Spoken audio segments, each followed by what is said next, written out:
Islam dan moral, dan insyaAllah Encik Abdul Razi akan membentangkan mengenai konsep profesional untuk petani.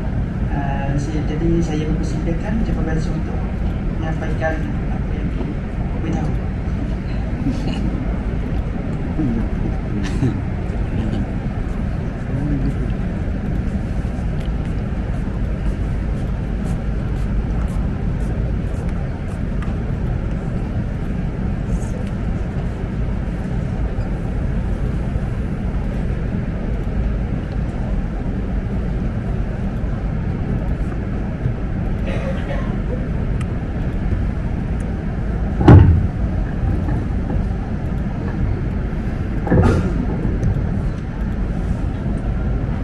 Assalamualaikum warahmatullahi wabarakatuh. Innal hamdalillah nahmaduhu wa nasta'inuhu wa nastahdihi wa nastaghfiruh wa na'udzu billahi min shururi anfusina wa min sayyiati a'malina man yahdihillahu fala mudilla lahu wa man yudlil fala hadiya lahu. Asyhadu an la ilaha illallah wahdahu la syarika lahu wa asyhadu anna Muhammadan 'abduhu wa rasuluh. Allahumma salli wa sallim ala habibina wa syafi'ina wa zukhrina Muhammad wa ala alihi wa ashabihi wa man tabi'ahum bi ihsanin ila yaumiddin, amma ba'du. Terima kasih kepada saudara pengurusi majlis yang dihormati sahabat saya selaku penyelaras barangkali untuk program dan kursus bagi guru-guru dar ini, iaitu Al-Fadhil Ustaz Fauzi Hassan, dan juga para guru dar. Barangkali maha guru bagi saya sebenarnya. Saya tengok yang belakang dan yang berjanggut tu lain macam. Jadi segan saya. Jadi tak terkata saya berada di hadapan ni. Betul lagi nak membicarakan tajuk yang berat juga bagi saya. Tak keluar pula.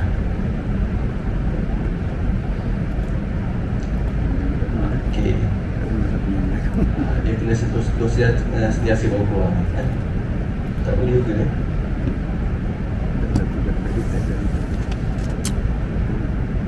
Okey. Jadi pertamanya ahlan wa sahlan wa marhaban bikum fi ma'had li ta'hil al-muallimin. Jadi selamat datang kepada semua ke institut perguruan untuk sama-sama kita mendapat perkongsian.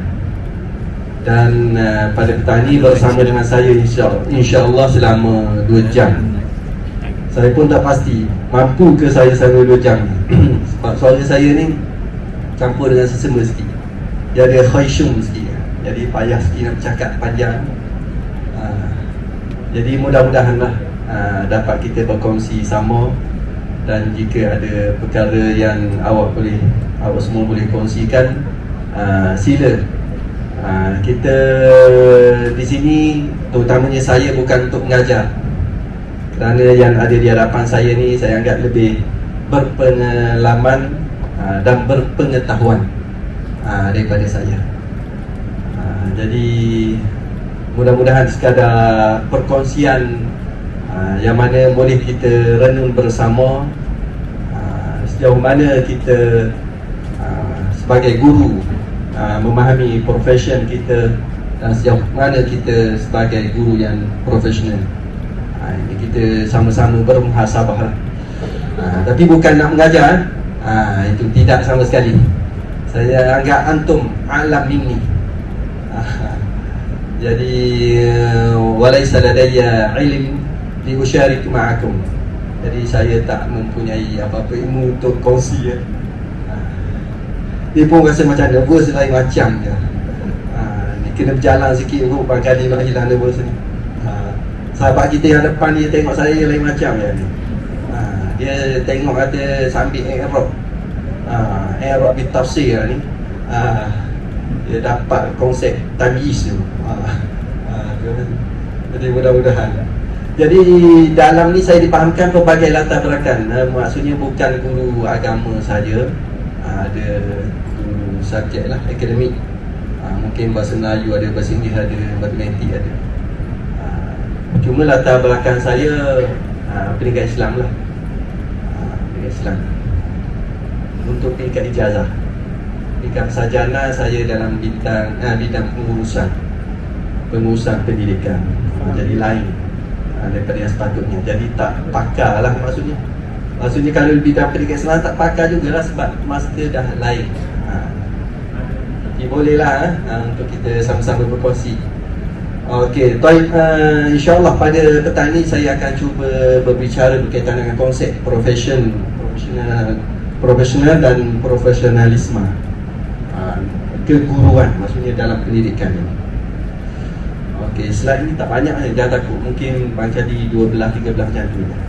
Cepat habis. Kecuali awak yang memanjangkan. Minta maaf saya guna bahasa awak ni, dan akan mungkin ada yang lebih berusia daripada saya, apatah lagi yang lebih berilmu. Jadi saya minta maaf atas penggunaan perkataan tersebut. Jadi apabila kita sebut profession, memang semua sedia maklum lah, itu satu bidang pekerjaan lah, profession. Pekerjaan khasnya memerlukan pendidikan, kecekapan dan kemahiran yang tinggi. Itu yang ditaktifkan dalam kamus dewan kita. Maksudnya bukan satu pekerjaan yang tidak spesifik dan tidak ada kelulusan, tapi pekerjaan yang ada proses untuk kita mendapat knowledge tersebut bagi melakukan pekerjaan tersebut. Dan apatah lagi dia memerlukan kemahiran yang tinggi bagi kita menguasai dengan baik profession tersebut. Itu profession. Manakala berkaitan dengan profesional juga pula merujuk kepada ciri-ciri atau atribut yang terdapat dalam kalangan ahli sesuatu profession. Jadi kalau profession tadi merujuk pada pekerjaan, jadi profesional merujuk pada orang yang menguasai ciri-ciri yang perlu ada bagi profession yang diceburinya. Kalau dia profession keguaman ataupun peguam, jadi dia perlu menguasai ciri-ciri sebagai seorang peguam. Jadi kalau dia tidak menguasai, jadi dia tidak menjadi sebagai peguam yang profesional. Jadi sebagai guru pun sama. Jadi kalau tidak menguasai ciri-ciri sebagai guru, profesi yang kita ceburi, profesi pendidikan, kita tidak menguasai dengan baik, maksudnya kita tak sampai ke tahap profesional sebagai seorang guru. Maksudnya bukan mudah lah. Kalau bahasa Arab mungkin kita sebut sebagai muhtarif, dan sampai kepada ihtirafiyah, kepakaran itu, keprofesionalism di dalam keguruan kita. Jadi itu suatu proses yang perlu kita kuasai kalau kita betul-betul ingin menjadi seorang yang profesional. Jadi dia memerlukan minat. Nanti proses panjang lah. Jadi kalau orang yang tidak berminat, memang dia tidak akan sampai ke tahap tersebut.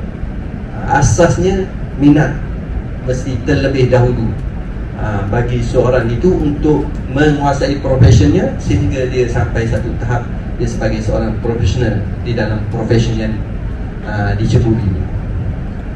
Okey, kemudian berkaitan dengan profesionalisme pula, itu satu nilai yang berkait rapat dengan fungsi pekerjaan seseorang dalam mencapai keberkesanan, produktiviti, kecekapan dan kebertanggungjawaban. Atau dalam bahasa yang lain, profesionalisme juga membawa maksud satu set ciri pengetahuan, kepakaran, sikap dan nilai dalam sesuatu profession, dan juga merupakan sifat dedikasi terhadap kerja. Yang tadi melibatkan orang profesional, seorang yang profesional, itu orang. Yang profesionalisme ialah satu set yang perlu dimiliki oleh seorang supaya dia bergelar sebagai profesional. Jadi profesionalisme ni maksudnya satu set nilai yang perlu seorang profesional memilikinya. Jadi ini yang perlu kita sedar sebagai seorang guru, sejauh mana kita mempunyai nilai-nilai ataupun ciri-ciri pengetahuan, kepakaran dalam profession kita, supaya kita menjadi seorang profesional dalam keguruan kita ataupun dalam pengajaran kita. Okey, kemudian saya pergi kepada atribut. Macam mengajar lah, saya tak rasa tak seronok. Sebenarnya awak ni lebih pada andragogi, bukan pedagogi ya. Ada beza tu, pedagogi, andragogi. Andragogi maksudnya awak yang kongsi lah. Jadi bukan saya. Pedagogi ni macam kita di sekolah lah. Sekolah lebih pada pedagogi sebab dia guru, daripada guru lebih. Baik, ala kulihal, kalau ada apa yang nak dikongsikan, nak bertanya, boleh juga, tapi belum tentu ada jawapannya. Nak dikongsi silakan, ahlan wa sahlan. Tak apa, potong saja di tengah perbicaraan saya, tak ada masalah. Mungkin ada penambahan ataupun nak memberi satu idea yang lebih bernas, sesuatu yang lebih baiklah. Okey, berkaitan dengan atribut profession, menurut Austin dan Levin, kalau itu bacaan yang betul lah, dia banyak kiraat sebenarnya. Itu kiraat saya lah. Jadi terpulang kalau ada kiraat lain. Terdapat 4 atribut dalam satu profession. Tak kira lah profession apa. Kita merujuk profession keguruan, sebab kita ni sebagai guru. Pertama, ahli perlu menguasai ilmu pengetahuan yang mendalam. Jadi orang yang terlibat dalam profession tertentu, dia mesti memiliki ilmu, dan bukan ilmu yang biasa-biasa lah. Ilmu yang mendalam terhadap, kalau kita nak mengajar pelajar, kita mesti menguasai dengan baik. Isunya kalau kita tidak menguasai dengan baik, banyak benda yang akan jadi ajaib. Begitu. Benda yang ajaib kita keluarkan. Terutama hukum hakam, kalau orang yang terlibat dengan bidang Islam, macam-macam hukum hakam yang dia keluarkan. Ini mesti jadian lah. Itu bahaya perkara tersebut. Jadi penguasaan ilmu mesti baik. Tak kira kalau kita mengajar matematik ke dan seumpamanya, mengajar bahasa Arab ke, kalau kita mengajar, kena menguasai. Jadi dia nak suruh berhenti awal lah. Setidak-tidaknya kan, kita menguasai buku yang kita ajar tu, silibus sukatan kita tu. Mungkin dalam konteks yang lebih besar, itu kemahiran-kemahiran yang tertentu mungkin sukarlah. Contoh sebagai contoh guru bahasa Arab. Jadi nak memahami kesemua kemahiran bertutur, kemahiran membaca, kemahiran menulis, agak sukar. Tetapi setidak-tidaknya dia menguasai buku yang dia ajar, buku bahasa Arab tersebut, untuk dipersembahkan kepada pelajar. Tapi kalau dia tidak menguasai dengan baik, macam mana kita nak melahirkan pelajar yang menguasai dengan baik? Memang tak akan menjadi. Kerana guru yang menguasai dengan baik, dia akan dapat membentuk dan dapat menanam kefahaman yang baik kepada pelajar.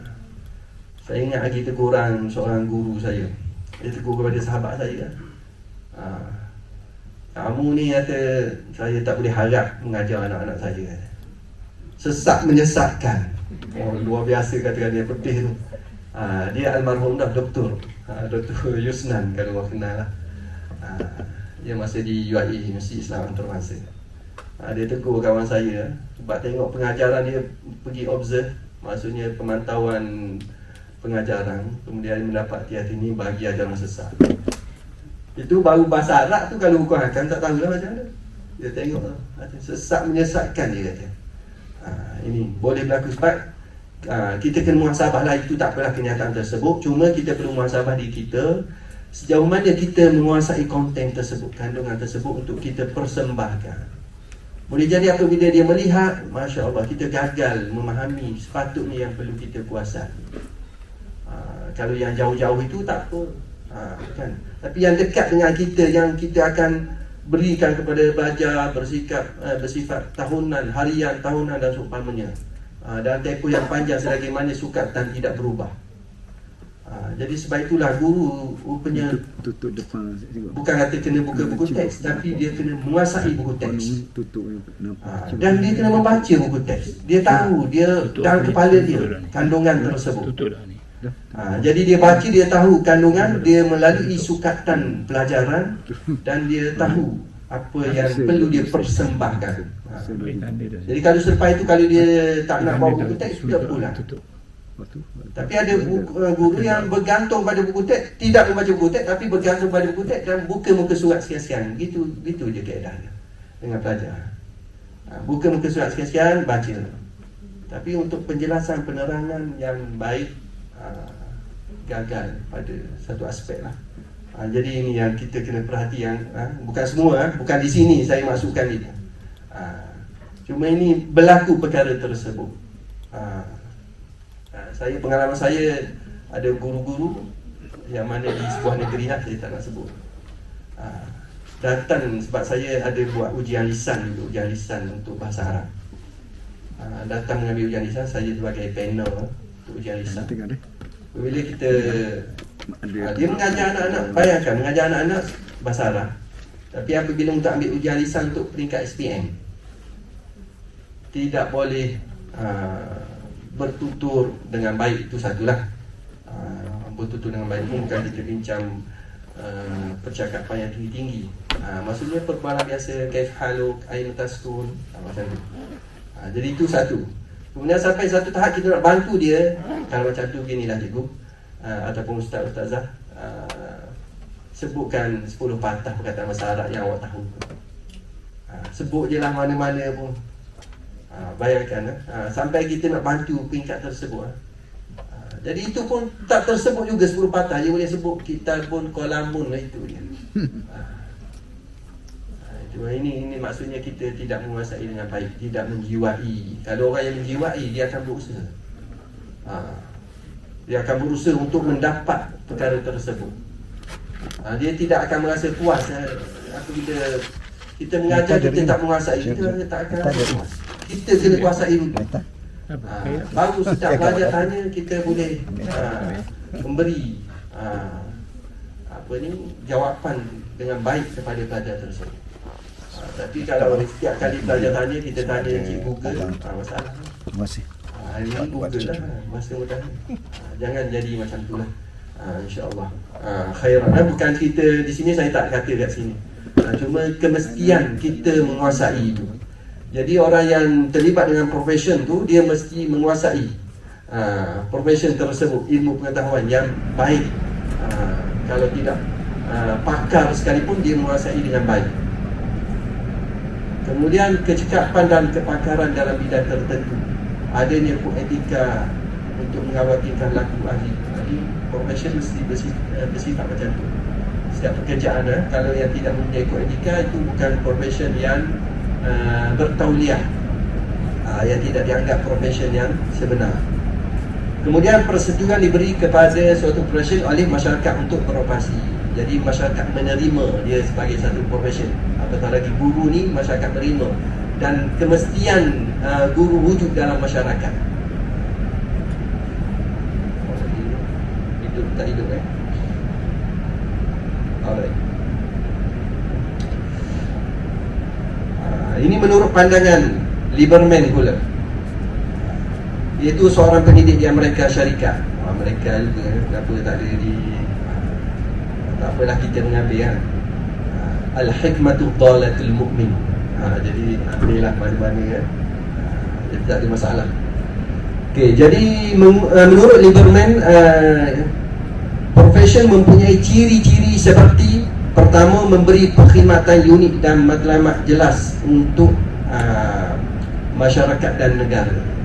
Itu sifat ciri-ciri sebuah profession itu. Bertujuan untuk memberi perkhidmatan dan juga mempunyai matlamat yang jelas. Kemudian menggunakan kebolehan intelek semasa memberi perkhidmatan.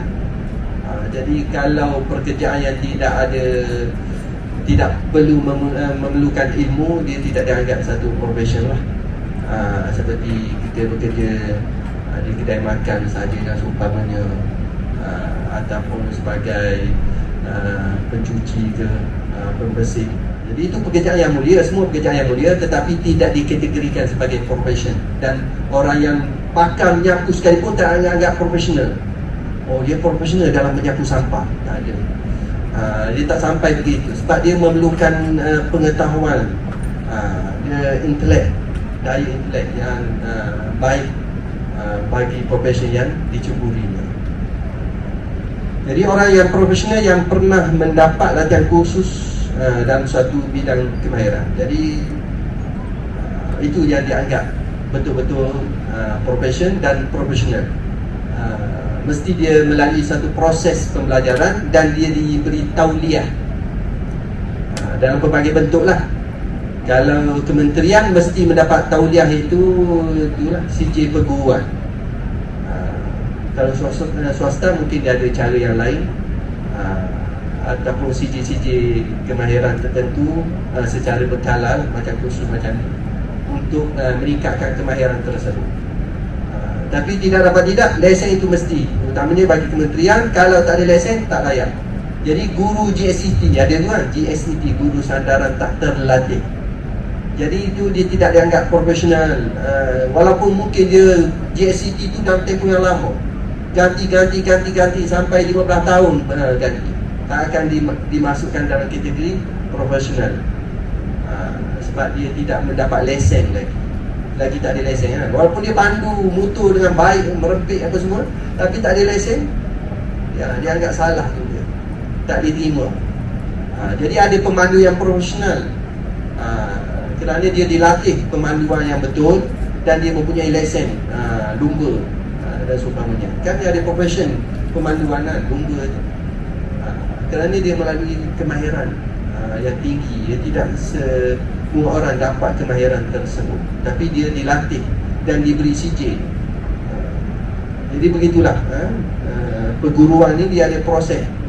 Setidak-tidaknya kalau pelajar kita, anak-anak kita ni yang ambil perguruan 4 tahun 5 tahun hari ini untuk mendapat tauliah itu. Dan orang yang balik daripada mana-mana universiti sama ada dalam ataupun luar negara tidak layak lagi, melainkan dia kena dapat tauliah. Walaupun dari sudut knowledge dia dapat, tapi dari sudut lesen itu, jadi barulah lesen itu melayakkan dia berada dalam profession dan juga menjadi seorang yang profesional dalam bidang tersebut. Okey, seterusnya ada kepakaran dan mempunyai kuasa autonomi semasa menjalankan tugas. Itu ciri-ciri profession itu. Maksudnya dia mempunyai kuasa, terutamanya kalau guru, kuasa autonominya di dalam kelas, tidak boleh diganggu oleh siapa, dia berkuasa penuh. Dia berkuasa penuh. Jadi kalau tidak ada kuasa autonomi itu, dia tidak dianggap profession ataupun profesional di dalam bidang tugasnya. Mesti profesional berkaitan dengan autonomi. Jadi seorang guru dia mempunyai autonomi kepada kelasnya. Dia boleh menguasai kelasnya, boleh mengikut acuan ataupun kaedah-kaedah pengajaran yang dikehendakinya. Dia bebas, dia mempunyai autonomi. Kemudian orang yang profesional mementingkan kualiti perkhidmatan semasa memberi tugas. Ini orang yang profesional lah. Dia mesti menjiwai pekerjaannya dan menjalankan tugasnya dengan baik. Kan innallaha yuhibbu apa tu? Yuhibbu maza? Ada satu hadis tu. Yuhibbul abda idza amila amalan an yutqinah. Jadi Allah Ta'ala suka kepada seorang hamba apabila dia melakukan suatu pekerjaan, dia lakukan dengan berkualiti, dengan tekun, kualiti. Jadi ini orang yang profesional mesti dia lakukan pekerjaan dengan terbaik. Sikap itu, sikap yang menunjukkan dia seorang yang profesional di dalam tugasnya. Ini bukan senang namun itu sebab dia perlu proses yang panjang, pengalaman dan seumpamanya.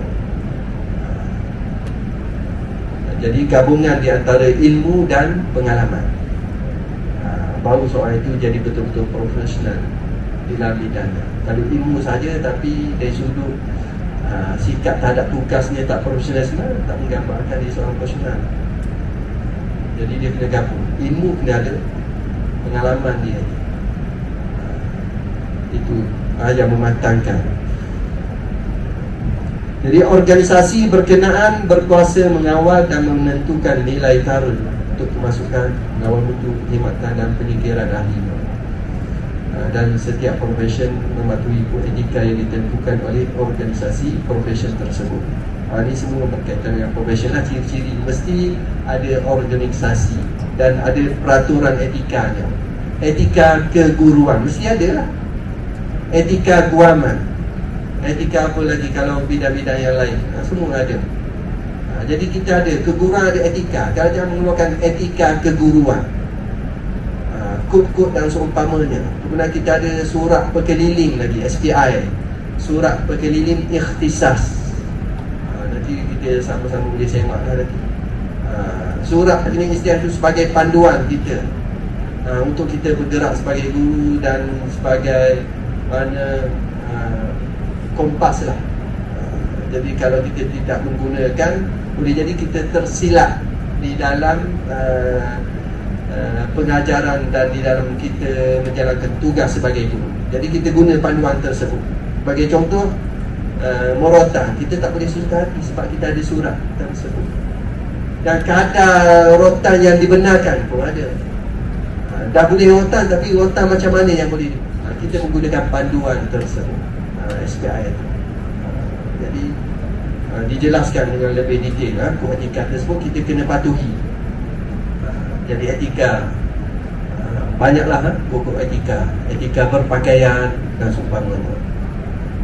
Hari ini terutamanya guru-guru wanita yang suka expose dirinya di dalam TikTok, luar biasa juga. Kadang-kadang kita tengok itu guru yang nak glamour lah, tapi guru itu segelintir saja, bukan ramai. Jadi sepatutnya kita ada kod etika, bukan begitu caranya. Okey, seterusnya. So, adakah guru di Malaysia ni seorang yang profesional? Renungkan je lah. Kan? Di petang yang sejuknya pun bukan petang yang panas, boleh jadi tidur. Sebenarnya saya sebelum hari ni saya tidur dulu sekejap, ngantuk kadang-kadang. Tapi tak tahu lah tuan-tuan dan puan-puan yang ngantuk petang. Dengan suara saya ni macam rasanya macam ngantuk ni, suara saya macam ni. Kita ada apa-apa yang nak dikongsikan terlebih dahulu?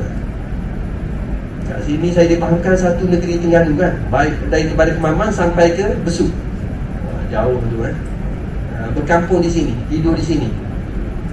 Yang Kuala Terengganu mungkin balik kan tu. Walaupun dia tidur, dia balik je tu. Tapi yang Kemaman, Besut mungkin jauh lah nak balik. Ada apa yang nak dikongsikan terlebih dahulu? Lagi kita sambung lagi mungkin 2-3 slide dah habis dah. Pukul berapa dah ni? Tapi tak ada masalah, kita boleh tengok lagi akta-akta SPI macam mana supaya kita memahami dengan baik. Itu penting sebenarnya, sebab walaupun kita guru di sekolah swasta, tapi kita kena akur perkara-perkara tersebut supaya kita bertindak dengan bijak, terutama terhadap pelajar kita. Pelajar ni adalah pelanggan kita. Kalau kita melayan dengan tidak baik, kesan yang sangat besar kepada sekolah kita itu sendiri. Ibu bapa akan membuat teguran, tak membuat isu terhadap sekolah tersebut kerana kita punca daripada kita. Kita pun tak suka anak kita dilayan dengan kasar ataupun dengan cara yang tidak baik, cara yang tidak profesional. Asyik dimarah saja kan. Rupanya kita silap kerana tidak menguasai kaedah pengajaran dengan baik. Bagi guru yang profesional, dia kena menguasai pengajaran yang baik. Tapi kita, pengajaran kita, budak tak buat dia, marah dia, kita tahu. Lepas tu kata ketuk meja, kata pula ketuk meja. Sebab itu berlaku ketika mana saya observe, ada seorang tu dia macam tak boleh nak kontrol kelas. Kemudian dia rotang meja ni, saya sabar ni, dia betul dalam observe macam tu juga. Saya sabar ni, kalau saya tak sabar macam tu. Ni cikgu perempuan ni. Yalah, relax je. Kalau main. Itu lagi huru-hara. Yang ni cuba nak mengkontrol keadaan tersebut kan. Ini banyak berlaku kan. Sebab tidak memiliki kemahiran yang sepatutnya dan tidak berusaha untuk mendapat kemahiran tersebut. Hari ini selain daripada kita mendapat secara formal, patutnya kita boleh melalui internet pun dah ada, melalui bahan bacaan. Kita kena mula dengan sedikit-sedikit kaedah-kaedah pengajaran. Kita membaca, bukan beribu pun punya kaedah pengajaran. Tapi ala kulli hal, at-ta'lim wal fan, ia merupakan seni. Jadi sesuai pada masa tertentu, tapi tidak sesuai pada masa yang seterusnya, apatah lagi dengan generasi yang berbeza. Jadi kita kena berubah sentiasa. Kalau kita kekal dengan kaedah lama, kita memang kita ketinggalan dan kita cepat naik darah tinggi. Bahasa mudahnya cepat mati rupanya. Setelah dengar pelajar, tak dengar kata lah belajar ni. Kita duduk sibuk tak dengar kata tangan. Apa yang kita buat supaya dia dengar kata? Pelajar ni tak buat kerja lah. Tapi apa yang kita buat? Kita kena tanya kita dulu. Memang salah lah, pelajar tu memang tak buat kan. Tapi persoalan dia kembali juga kepada kita. Kena tanya juga kita. Bagaimana kita nak membuat pelajar? Sebab pelajar ni, kita bukan kita datang semuanya suka belajar. Kan gitu latar belakang. Macam anak kita lah. Nak suruh dia membaca, kita buat apa? Kan ada dia tak membaca pun, tak buat kerja pun. Itu biasa berlaku. Bagaimana seorang guru nak mengendalikan dalam jumlah yang ramai? Kan? Jadi kita kena fikir kaedah-kaedah. Punya kaedah itu dah ada. Cuma kita kena luangkan masa kita untuk membaca pandangan-pandangan orang yang ahli. Itu yang penting. Kalau kita tak luang, kita duduk baca WhatsApp je, dia ahli duduk update Facebook. Hari ni dah update lagi ni, hari ni ada di IPG. Dan mengikuti kursus. Wow, sekarang profesional. Tapi rasa macam tak profesional pun. Jadi sepatutnya kita kena luang masa kita. Kerana pandangan ahli bijaksana, apabila kita menjadi seorang guru, kita tidak berhenti menimba ilmu. Ini tak boleh lah. Dia bukan apabila dah jadi kerja guru, dah pun guru dah, nak buat apa lagi? Rupanya semakin apabila kita terjebak dalam keguruan, kita semakin kena kuat menunjukkan bahawa kita sebenarnya ahli ilmu. Sebab guru tu adalah ahli ilmu. Rupanya ahli ilmu tak kuat, tak suka membaca. Memang bukan ahli ilmu lah. Guru tu kaitan dia ahli ilmu. Jadi kita tak menunjukkan sikap yang betul. Salah. Ini perkara yang kita kena betul. Jadi kita tunjuk. Paling tidak kita tunjuk contoh kepada anak kita, kita suka membaca. Jangan tunjuk suka tengok sinetron macam-macam depan anak. Kita Korea lah hari ni. Anak tengok Korea ni lah. Lepas tu depan-depan nangis pula. Kan depan TV lain macam. Sampai menjiwai betul tu. Menjiwai Korea. Jadi tak sebab itu lagi. Jadi jelas perkara tersebut ni. Jadi adakah guru di Malaysia ni seorang yang profesional? Itu persoalannya. Kan? Jadi nak jawab macam mana ni? Profesional lah. Rasa-rasa lah. Yelah, profesional lah. Takkan kita kata tak profesional pula. Kita ni semua guru lah. Kalau kita kata tak profesional, kita tak profesional lah. Jadi jawapannya yelah.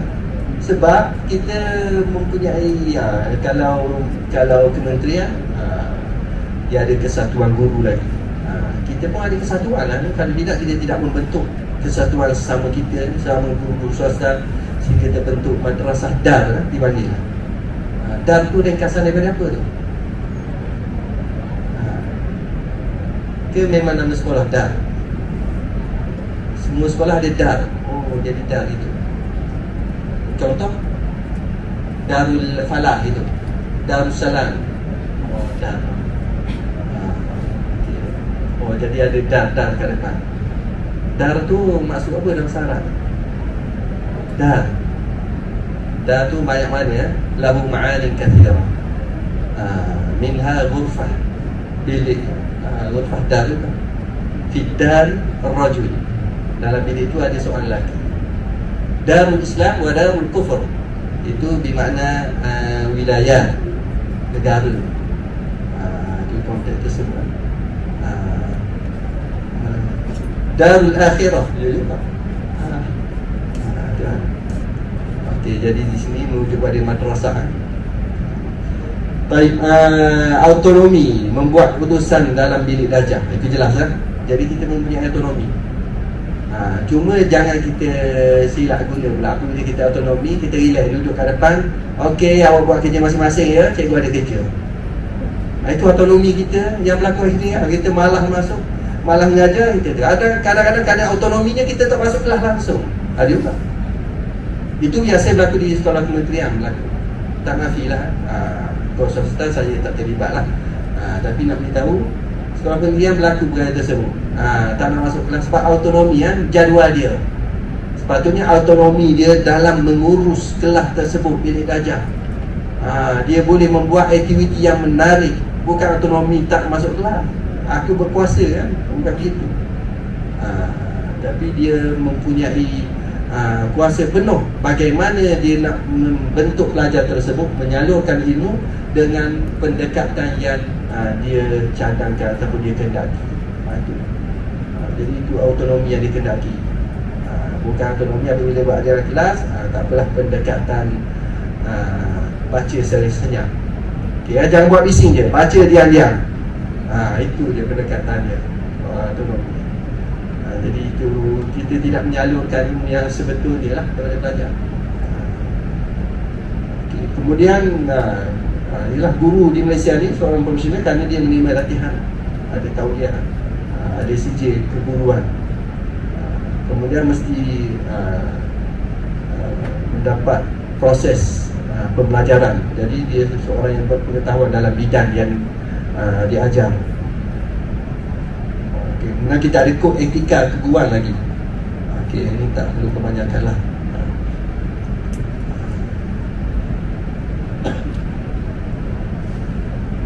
Guru sebagai profesional. Konsep profesional ialah seseorang pekerja yang bergiat dalam bidang profesi tertentu. Jadi ini bermakna guru sebagai profesional merupakan orang yang mengamalkan ilmu pengetahuan, kepakaran dan kemahirannya dalam profesi keguruan. Jadi dia kait yang rapat Ustaz. Seorang guru mesti memiliki ilmu pengetahuan dan berusaha untuk mencapai kepakaran dalam kemahiran ataupun ilmunya. Jadi dia berkait rapat dengan profesi dan profesional sebagai seorang guru. Guru yang profesional mesti guru yang berilmu. Jadi kita kena muhasabah lah kalau kita rasa kita profesional atau tidak. Merujuk asalnya merujuk pada ilmu yang kita miliki.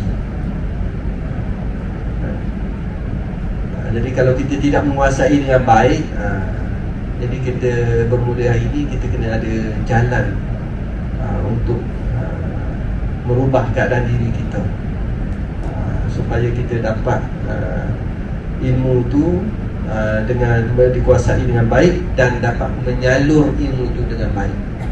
Itu yang penting. Dan menyalur pula melalui ilmu juga. Proses menyalur itu, apakah prosesnya, kena belajar juga. Mungkin kita dah berilmu, okey, alhamdulillah dah berilmu, dah lulusan ijazah daripada berbagai ataupun mana-mana universiti. Dan ilmu tersebut maksudnya bidang yang diberi pula sesuai dengan kita. Kita lulusan bidang agama, diberi pula pengajaran berkaitan dengan agama, subjek agama. Yang bidang sains sesuai dengan buku ataupun subjek sains yang diberikan untuk diajar. Tetapi ada ilmu pula, ilmu untuk menyalurkan ilmu, ilmu untuk menyalurkan ilmu. Jadi apakah kaedah yang terbaik untuk kita terangkan kepada pelajar terhadap topik-topik tertentu, subjek-subjek tertentu? Kaedah apa yang kita guna? Kaedah mastery, contohnya kan, macam-macam lah pendekatan, konstruktif ke, kooperatif ke, itu kena ketahui supaya proses pembelajaran tersebut berlaku dalam yang baik. Terutama dengan anak-anak kita ni bukan senang ni. Jadi saya benar-benar respect lah orang yang mengajar di sekolah rendah ni. Sebab dia dengan kerenan pelajar ni yang memang dia boleh dikawal dalam berapa minit saja, kemudian dia kena buat aktiviti, kemudian baru boleh masuk balik buat aktiviti. Dia tak boleh mengajar satu hala saja memang. Itu huru-hara, tak akan masuk apa-apa. Kalau kita buat kaedah tersebut, memang kita sedang menghuru-harakan. Jadi sebab dia lebih kepada aktiviti, sedikit saja kita bagi kurang mungkin dalam 10 minit penerangan, kemudian masuk kepada aktiviti, kemudian masuk balik penerangan pula. Dia kena bersila, ganti. Dia tak boleh berterusan. Hari ni puas mengajar, rupanya kita seorang dia yang puas. Belajar huru-hara. Kita guna konsep ceramah, berapi kita guna tu. Berdiri rambut-rambut, berdiri bulu rumah, reman tu. Tak. Tidak. Tapi kita kena tengok macam mana nak tackle pelajar-pelajar terutama yang umurnya darjah 1, darjah 2. Bukan sesuatu yang mudah, tapi suatu cabaran. Ada yang bergeruman dengan cabaran tersebut, dia tahu dah. Dan awak semua lebih mengetahui daripada saya. Kita menilai je. Orang seorang nak menilai ni, kan, menilai pengajaran, Masya Allah, kita baiki, sedap lah, benda tu dah suka tadi. Tapi yang terlibat tu, huru-hara dia nak mengendalikan. Hanya dia lah yang mengetahui. Tapi ala kulihan, seorang itu mesti memiliki. Kalau dia tidak memiliki, dia akan cepat stres. Bagaimana saya kata tadi, dia hanya memiliki satu kaedah saja. Kaedah dia kaedah bercakap tadi. Tak tahu nak guna teknologi pun tak tahu kan. Dan kan budak-budak ini suka teknologi. Dia boleh link-link YouTube ke, ataupun dia boleh create sendiri ke, pelbagai kan, dengan quizzesnya macam-macam lah, dengan wallnya. Pelbagai hari ni guna teknologi. Kita tak guna pun perkara tersebut. Jadi sedangkan pelajar dia dah terarah, generasi mereka terarah kepada perkara tersebut.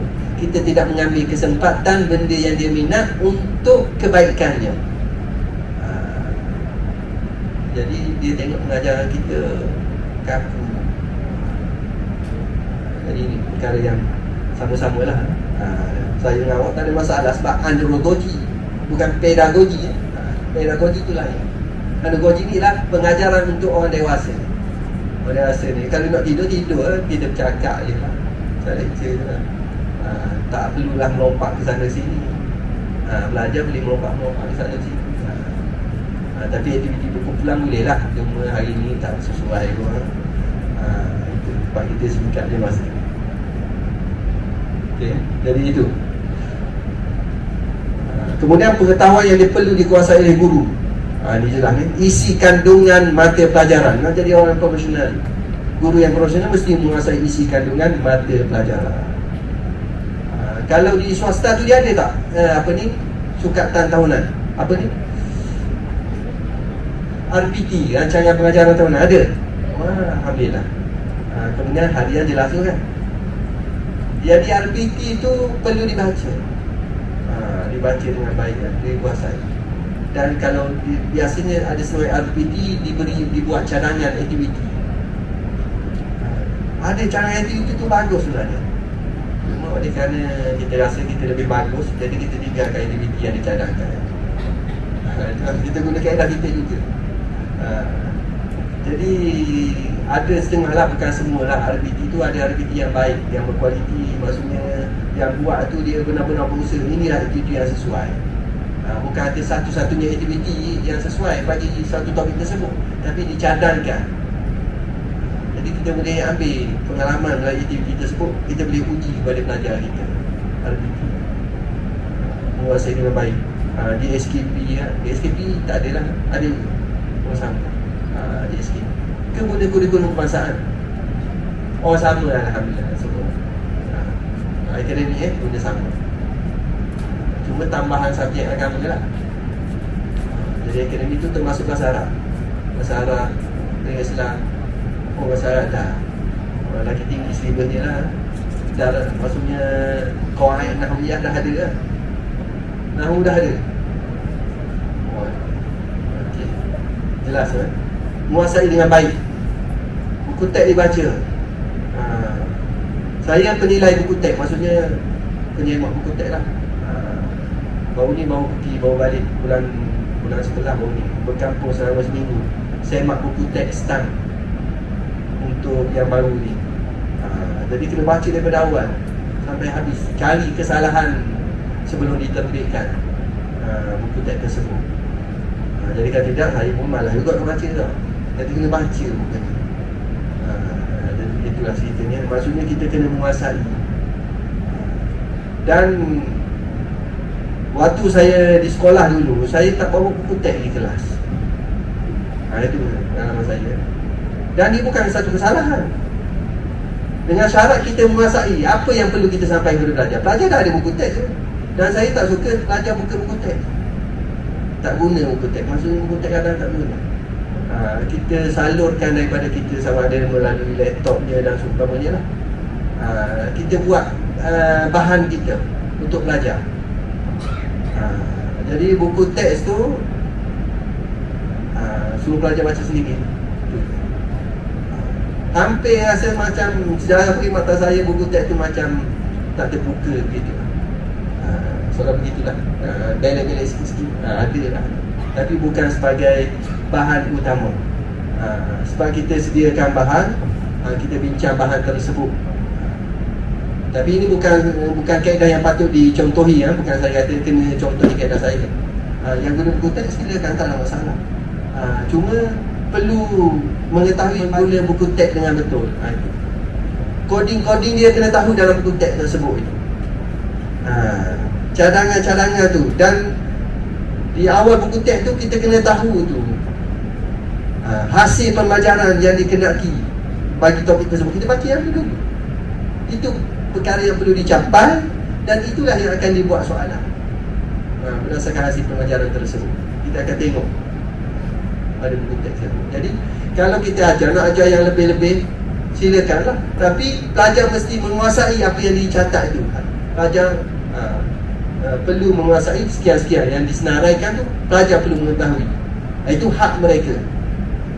Nak lebih daripada itu, silakan, setelah mereka mendapat hak yang sepatutnya bagi topik tersebut.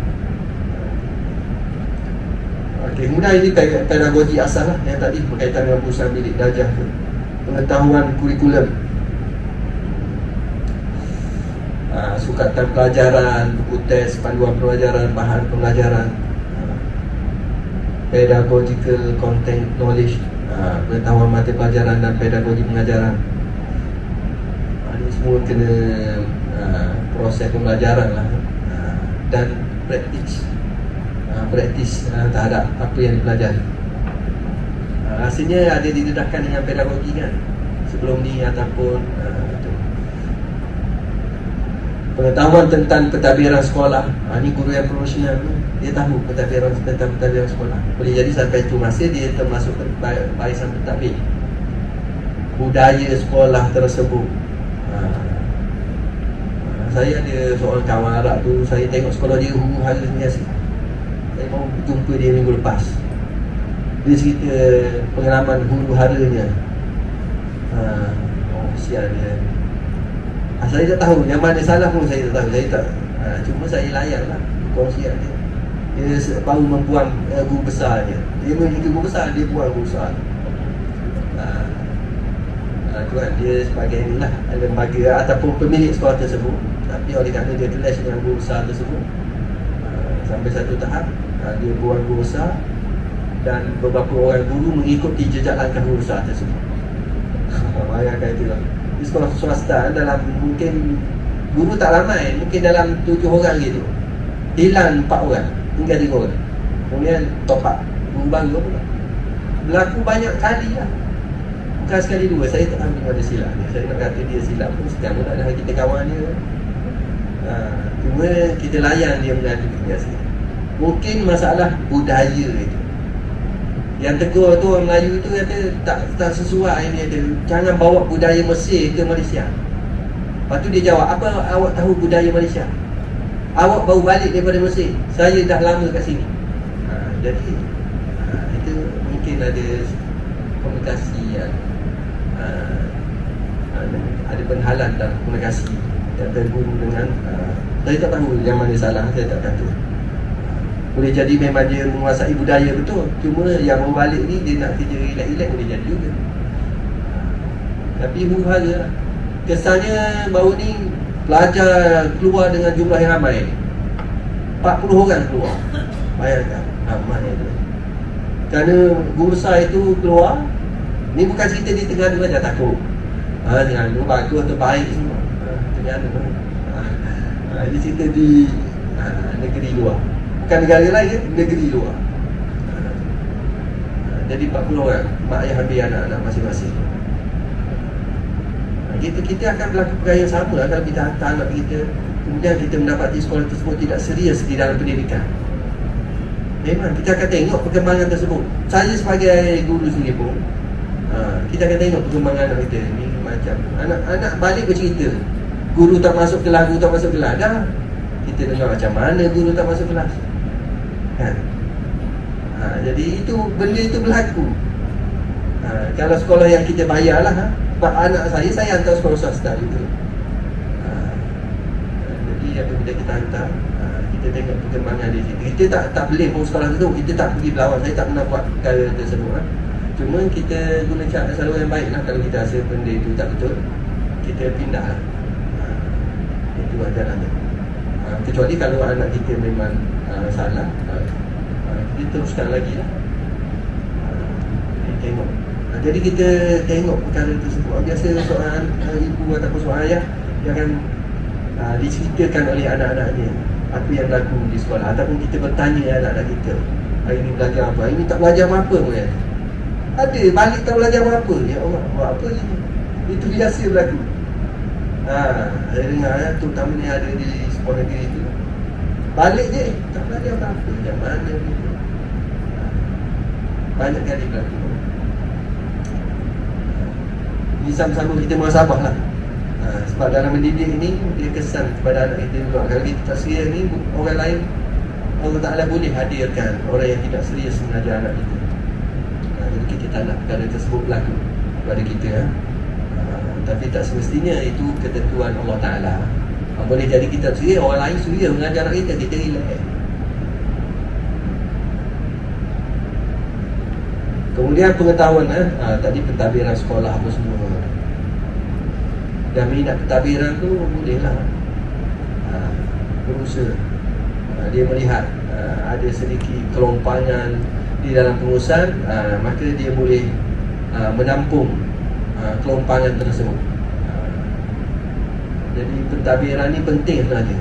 Kerana pentadbiran itu, pengurusan pentadbiran yang baik boleh mencermelangkan sekolah itu.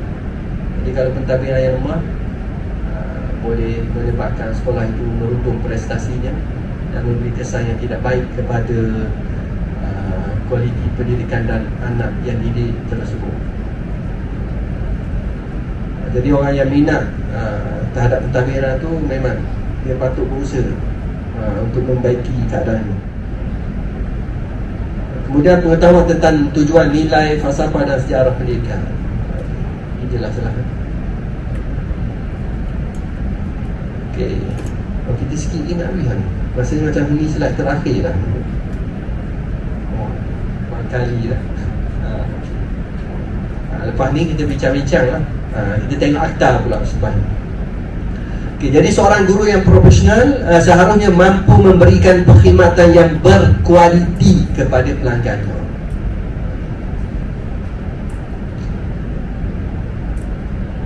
cabaran juga ya kita hari ni kan. Apa kita rasa tak berbaloi lah, bersungguh-sungguh buat gaji kita rasa macam kecil pun ada lah. Itu boleh jadilah nak beria macam mana kan. Gaji sekian-sekian ya, kecil, cabaran juga. Jadi kepala sekolah kena memikirkan juga perkara tersebut, kebaikan. Dan guru jangan juga berkira tentang kebaikan tersebut. Itu sama-sama lah. Kebaikan di akhirat tu jelas lah kalau kita benar-benar tu. Cuma kebaikan dunia kita nak juga kan. Itu sama-sama. Tapi kalau kita berkira sepanjang masa perkara tersebut, memang kita tidak akan menjadi guru yang baik lah.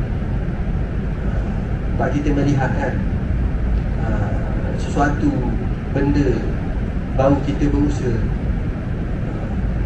tapi tidak melihat keikhlasan yang sepatutnya dalam pengajaran kita. Tapi hari ini begitulah. Hari ini kita melihat material, no money no talk. Itulah. Jadi kena begitu, soal begitu payah. Tak kira lah siapa-siapa, baik ustaz pun lagi sama dia. Jangan guru akademik je, ustaz pun sama. Nak pergi ngajar masjid juga, kalau tak payah, berkira juga kita nak pergi kena duit minyak abu tu. Dia tak payah pun, tak berbaloi, baik tak pergi lah sama dia. Sekali boleh lah dia panggil, kali kedua dia tak maaf kan. Itu cabaran kita tu. Bukan kata dia tak ikhlas, tapi kadang-kadang hanya orang tertentu saja yang mampu menghadapi cabaran tersebut kan? Dan biasanya kita memerlukan bayaran. Nak kursus kita bayar, baik tak pergi ya. Kursus berbayar kan? Kita nak tambah ilmu pengetahuan, tapi tengok kursus berbayar. Oh, memang kita mula berkira. Jadi kalau guru yang nak meningkat profesionalisme dia, dia kena ada pengorbanan. Pengorbanan, dia suruh masa, dia suruh RM2. Itu kena.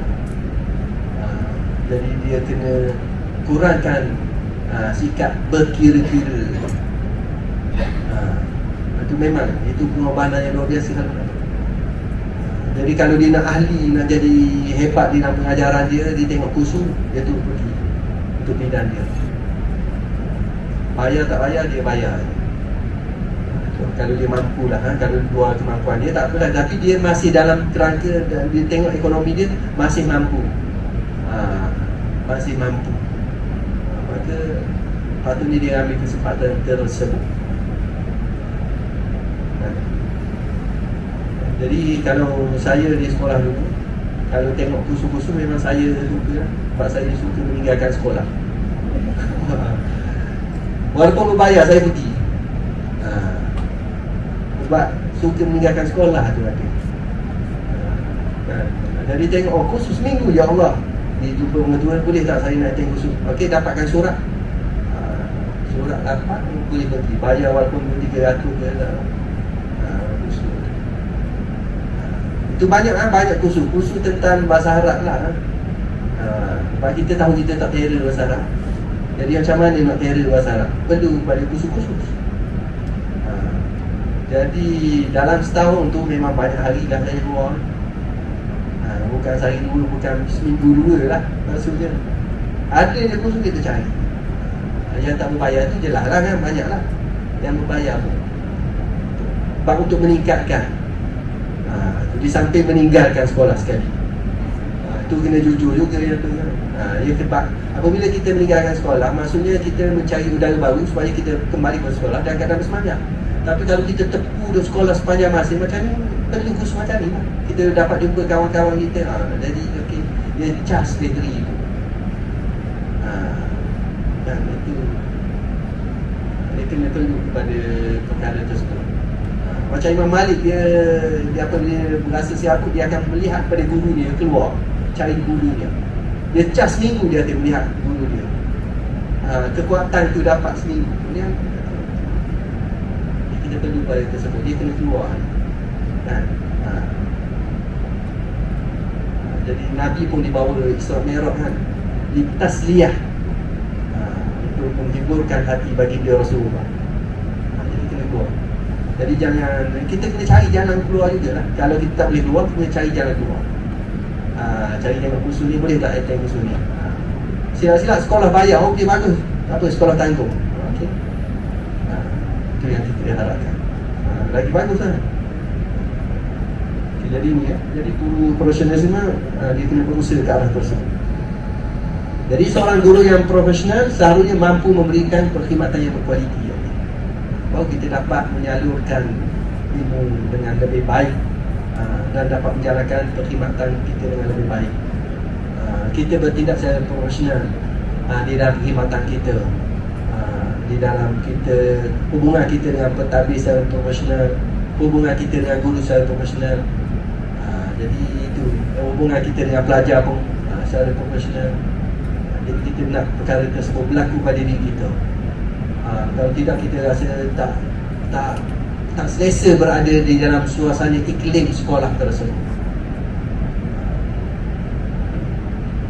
Ada seorang sahabat saya, dia sekarang ni mengalami, tapi dia masih kekal di sekolah tersebut. Saya tak tahu macam mana. Dia stres dengan kawan-kawan dia, tak nak berkawan dengan dia. Bayangkan, tak nak berkawan. Macam mana nak hidup di sekolah tersebut? Jadi dia cuba mencari seseorang untuk diluahkan. Jadi saya, bukan saya, kawan saya, dia seorang ustaz. Bayangkan macam mana kesian dia dalam tersebut. Tempat saya bukan berada di tempatnya. Dia tengok keadaan dia jadi semua berbalah lah, nampak berbalah. Perbualan yang tidak baik, komunikasi yang tidak baik di antara rakyat. Bayangkan. Pak saya juga tengok WhatsApp group Nazul Mamdi. Dia kenapa perbualan macam ni tak sesuai. Ada satu masa dia left group. Left group dia hari ni left tak bagi salam lah, left dia. Tutup left. Ini ramai buat ni kali ni. Dia tak, insyaAllah bilang gaji kemaman tak buat berbalah hari keluarga. Contoh. Jadi itu yang berlaku. Jadi kita tak nak perkara tersebut. Jadi kalau tidak, itu hubungan yang tidak profesional. Terbawa dengan isu peribadi dan seumpamanya. Di sekolah jangan bawa benda kat rumah ke sekolah. Begitu juga benda kat sekolah bawa ke rumah. Sekolah, rumah. Ini huru-hara. Kita bawa benda sekolah tu buat tu pula. Lembah kat rumah pula. Yang tak bersalah pun jadi bersalah. Anak-anak kita ke, suami kita ataupun isteri kita. Jadi kita kena selesai dengan bijak lah. Orang profesional dia selesai dengan bijak. Kerja sekolah dia smart. Dia kerja dengan smart. Bukan hak dia kena smart. Kalau nak hak silakan lah. Tapi kena smart tu. Bagaimana dia mengurus. Rupanya sempat kita buat kerja kita dengan smart di sekolah. Cuma kita kena nilai balik lah. Sejauh mana kita menggunakan masa itu dengan betul. Rupanya tengok-tengok hari, aku nak main WhatsApp dia banyak kat sekolah. Memang tak siap kerja. Kalau kita dengan smart itu buat siap, lepas tu boleh lah buat kerja lain. Fa'iza faragta fansab. Selesai satu urusan, bangkit untuk urusan seterusnya. Ni kita selesai Facebook, masuk WhatsApp pula. Lepas tu masuk TikTok, masuk Telegram. Pusing balik, tawar. Tak selesai. Itu berlaku begitu lah. Sebab kadang yang duduk ayah review dia relax je kat sekolah. Ada Pak kelas tak ada. Jadi layan dia. Kelas mungkin berjarak sedikit apa-apa. Ada belajar aktiviti dia. Jadi tengok dia tak selesaikan tugas. RPH ke dan seumpamanya. Jaga. Kalau KPM dia berat lah. Kena ada tindakan, kena bayar denda. Tapi setakat ni tak disabitkan lah. Kalau tua-tua itu betul-betul tindak, dia buat.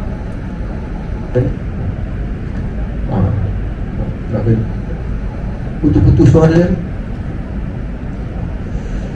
Okay. Jadi itu perkhidmatan supaya kita dapat memberi perkhidmatan yang berkualiti kepada pelanggan itu, terutama pelajar lah.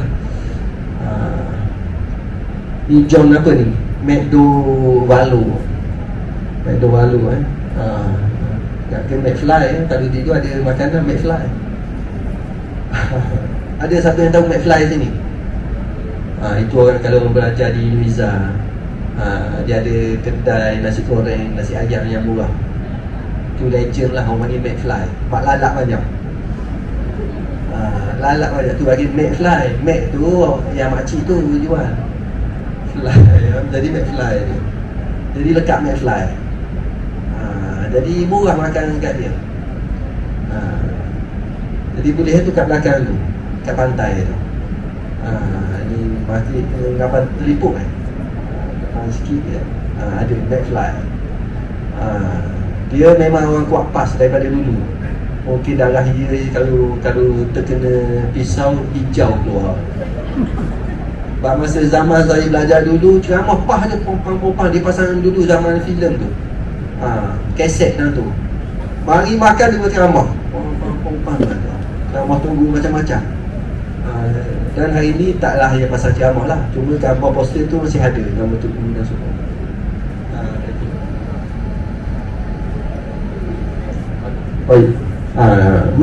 Dovalo ni menyatakan kualiti sebagai memenuhi keperluan dan kehendak pelanggan. Justru guru yang profesional dan berkualiti harus mampu memenuhi keperluan murid dalam berbagai aspek, sama ada dari segi pengajaran dan pembelajaran, sasiah, kemahiran, kepakaran maupun pengusaha. Jadi kita kena melihat pelbagai aspek dah ini. Jangan kita nak semata-mata nak salur pengetahuan saja, sebab kita sedang membina syakhsiah pelajar. Bukan sesuatu yang mudah. Jadi kalau nak mengajar dia balik dulu, saya tak fikir. Tapi orang yang dia berwawasan akhirat lah, kan kata berwawasan jauh, berwawasan akhirat, dia sedang membina generasi yang akan mewarisi tamadun. Jadi sepatutnya dia perlu membentuk syakhsiah pelajar menjadi syakhsiah muslim dan unggul, syakhsiah muslimah ataupun syakhsiah islamiyah,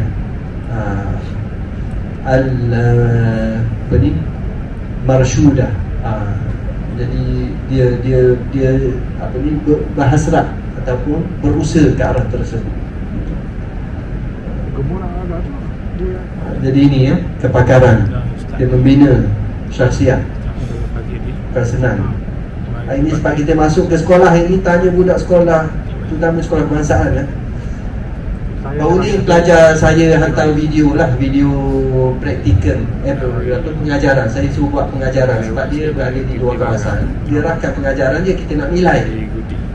Tanya sesi awalnya, dia tanya kepada pelajarnya, siapa tak sembahyang subuh hari ni? Ramai separuh mereka tanya. Sekolah hantar aja. Jadi nak gambar kepada kita apa dah sebenarnya. Itu peranan kita lah tu.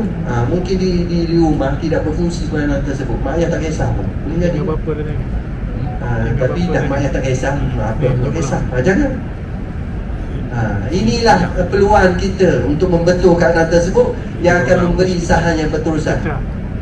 Ilmin yuntafa'u bih. Iza mata bil ma'adam in qata amalu illa min thalathin waladun salih yad'ulah suara qatin jariyah. Yang ketiga tu ilmin yuntafa'u bi, ilmu yang diambil manfaat. Jadi itu syakhsiah kita bentuk balik kepentingan dia terhadap ilmu tersebut dan mempraktikkan ilmu. Bayangkanlah masa saya di sekolah dulu, sesi temuduga untuk masuk tingkatan 1. Tanya, sembahyang subuh tak hari? Tak sembahyang subuh. Mari temuduga nak masuk SMKA. Tak sembahyang subuh lagi. Pukul berapa masa tu? Pukul 9, pukul 10. Nak temuduga nak masuk SMKA. Itu biasa, kita akan tanya dulu, ni macam mana nak masuk pendidikan tu. Jadi ni peranan kita, guru syakhsiah. Jangan kita melihat sekadar hanya mengajar je selesai. Tapi kita kena lihat watak-watak pelajar tersebut dan latar belakangnya, supaya kita benar-benar membentuk dia menjadi seorang pelajar yang baik. Bukan apa itu. Macam panjang pula slide. Luar biasa. Yang power Rasanya Abi dah ni. Jadi nombor satu. Nampak ciri-ciri dah ni, asyik ciri-ciri je. Sebab poin kita ni berbeza di antara profesion dan profesionalisme. Okay. Jadi ciri-ciri guru yang profesional, dia mesti menguasai kemahiran profesional. Itu kemahiran berfikir, menyelesaikan masalah, menyusun maklumat, kreatif, kritis, inovatif, macam-macam lah hari ni inovasi lah, inovatif lah. Kalau kita sampai ke tahap tersebut, sangat bagus lah. Maksudnya kita dapat mencipta pengajaran yang berkualiti, yang sesuai dengan anak-anak kita. Tapi tak semua dapat, tapi akan datang mungkin ramai di kalangan guru yang akan menguasai perkara tersebut. Untuk generasi yang dah 40-an, 50-an akan datang ni, dia rasa biarlah, tu kaum muda lah, kan. Jadi dia perkara tersebut. Tapi mungkinlah orang generasi muda ni dia mungkin lebih menguasai. Bekas pelajar saya, dia guru inovasi negeri. Padahal dia dulu belajar dengan kita apa semua, cincai macam tu ni. Tapi oleh kerana dia menguasai teknologi, dia jadi guru inovasi. Guru ikon negeri pula. Negeri mana saya tak nak beritahu. Itu nak beritahu. Jadi itu sebab dia menguasai. Jadi orang muda tu lebih, sebab dia ini zaman dia. Dan pelajar hari ni sekolah rendah semua dia dah menguasai dengan baik teknologi ni. Terutamanya game lah, macam-macam, PUBG ke dan seumpamanya. Kita nak buka pun tak reti. Dia siap boleh download segala macam. Anak kita hati-hati sikit dengan handset dan seumpamanya kan. Segala benda boleh download dan dia mainkan. Siap kita hari bulan, kena bayar pula. Ada. Kerana dia membeli, dia rasa suka hati. Macam mana dia boleh membeli pula? Sebab game dia nak upgrade, dia kena bayar dia juga, macam tu. Ala kulli hal, kita kena mempunyai ni, kemahiran inovatif, peka dan pada perubahan semasa. Kemudian sebagai guru dia mesti memiliki sikap suka membimbing, memberi motivasi kepada anak-anak pelajar. Jangan duk marah dia. Kena dia memudah cara. Dia kena sentiasa, dia tengok pelajar tu berlainan sikap hari ni, kena seletak. Boleh jadi ada cerita di sebalik di rumahnya ke dan seumpamanya. Guru yang cakna lah kan. Kita kadang-kadang guru, terutamanya kalau kita nak minta lah, sebagai contoh, nak minta duit daripada pelajar, kena tengok juga tu. Kita tak tahu latar belakang mak ayah kita. Kalau semua berada dipastikan tak apa lah. Tapi ada di kalangan pelajar-pelajar kita nampak sukar untuk dia mengeluarkan duit. Maka masa itu kita perlu berperanan. Kemudian guru yang profesional, dia merancang dan melaksanakan kemahiran profesional terhadap strategi bahan dan etik pengajaran. Guru dia juga sebagai pengurus bilik darjah yang baik. Ini rutin lah. Kemudian pembentuk nilai dengan menerapkan nilai moral dan agama. Guru perlu memiliki kualiti peribadi profesional dan sosial yang baik. Ini tambahan dia.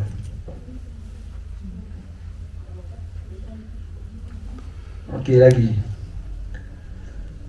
Guru yang profesional, dia adalah pengamal budaya ilmu. Ini yang kita sebutkan tadi lah. Kita adalah contoh ahli ilmu. Sebab guru ni dah bersyaratnya muallim. Daripada perkataan alima, kemudian jadi allama, yuallimu, muallim. Semua berkaitan daripada alima. Ilmun, susu galunya masdarnya ilmun. Daripada ilmu itu, muallim itu ialah pemberi ilmu, pengajar. Bahasa kita guru. Dia ada istilah yang lagi tinggilah, murabi, mursyid dan seumpamanya. Tapi kita kena tunjukkan kita ni pengamal budaya ilmu, suka membaca. Dan kita sentiasa galakkan pelajar membaca. Apabila kita tak ada budaya tersebut, rupanya kita tak galakkan pelajar. Itu berlaku lah. Bagaimana kita nak galakkan orang? Sebab kita pun tak ada perasaan terhadap perkara itu tersebut. Jadi bila kali terakhir kita galakkan pelajar membaca? Buku sekian-sekian kita tunjukkan, mungkin tidak berlaku, berpunca diri kita sendiri dan tidak ada budaya ilmu itu. Jadi ini perkara tersebut, guru mesti adalah seorang pengamal budaya ilmu. Kerana agama kita ni agama ilmu, dia bukan agama berdasarkan kejahilan. Dan seorang yang berakidah tanpa ilmu, rosak akidahnya. Rosak akidah tanpa ilmu. Mana apa yang kita bincang sebelum ni, penampilan diri dia sebagai seorang guru. Jadi penampilan tu mencerminkan dia. Jadi alhamdulillah guru kita nampak penampilan yang sangat baik lah, kekemasan dan seumpamanya. Cuma perwatakan ni kadang-kadang ni kena jaga sikit, perangai lah. Watakan kita tu menggambarkan seorang guru atau tidak, sebab hari ni berkaitan dengan bahasa lah, terutamanya hubungan interpersonal tu, hubungan kita dengan orang lain tu. Bahasa guru-guru yang diguna pakai hari ni, sama ada bahasa badan ke, bahasa lisan ke. Hari ni perkataan BODO tu macam biasa sangat, termasuk guru guna. Saya biasa, kawan-kawan saya dia dengan guru dia guna biasa. Kalau pelajar yang tak faham tu, dia letak macam tu lah tu, pengingatnya bodoh lah, bangang lah, macam-macam lah perkataan tersebut dia guna pakai. Jadi kita kena jaga perkara-perkara tersebut. Kalau guru lah guna perkataan tersebut, tak heranlah pelajar hari ni bersepah guna kan. Hari ni perkataan tersebut kalau kita di sekolah setiap hari, bukan apa balas yang dia, cuma tadi dia ini kadang-kadang limas kan, dengan cuaca yang tidak sesuai di Malaysia kan, musim panas ni, waktu panas semua. Kan lain lah dia berusaha ni, dua berada dalam pejabat je, dia rekam kita ni guru ke hilir dengan petali leher, nampak kemas tapi rupanya dia kalau ketidakselesaan tu dia boleh memberi kesan, boleh emosi juga. Kan? Kemudian ni antaranya, guru besar diberi kuasa menjadikan hukuman terhina, hukuman terhadap murid dengan menggunakan rotan kecil dan atas tapak tangan atau pungkul yang ada pakaian. Jadi baunya ada guru besar menampar pelajar masuk viral. Jadi akhirnya tindakan tersebut, itu hari ini zaman gaya orang ada rakan pula. Kesian, tak tahu macam mana kes tersebut.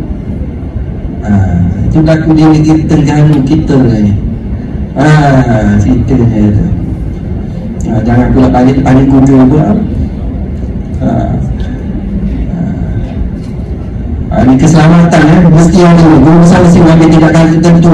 Ini pentingnya surat pendiri. Dia ada bilangan dia, bilangan 1, 9, 5. Supaya zaman pertama murid di makna terjangkan di makna, kalau di Padang. Dan di Padang tu bahaya kalau guru tidak bersama. Ini berlaku di sekolah, sekolah saya dulu. Lontar guru, dia lontar kepada pelajar kawannya. Guru tiada di situ. Guru tak turun lagi. Pelajar waktu turun alatan, dia dah melontar dah. Itu jangan. Pelajar boleh membawa alatan tapi dengan iringan guru. Bukan gua awak pergi ambil dulu, awak tunggu dulu, nanti saya turun. Silap lah. Kita dah tahu perangai pelajar macam mana kan. Dia pergi lontar dulu, lontar ni korma kawan ni berbulan-bulan.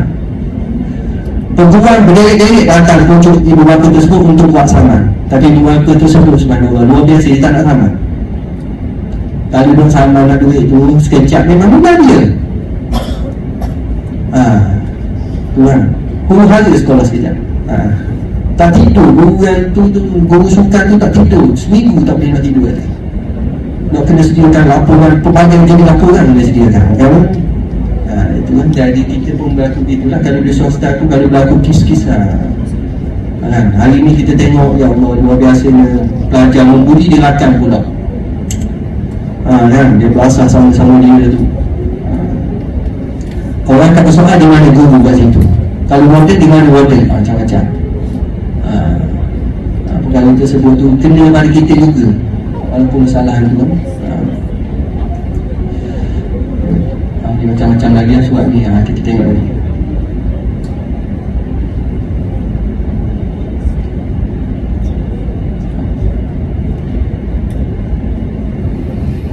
Kedua, waktu tidak mengajar, waktu buat free oleh guru-guru. Waktu tidak mengajar adalah masa bekerja.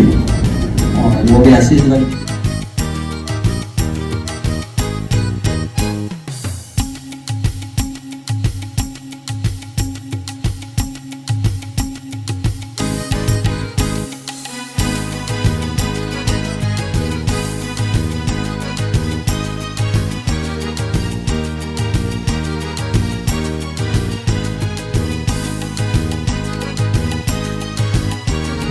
Kalau boleh diminta dukungan kepada saya, dipersilakan. Tak ada masalah untuk perkara tersebut. Jadi, nasihat kami di sana di hazal masa di kafarat majlis Rasulullah SAW.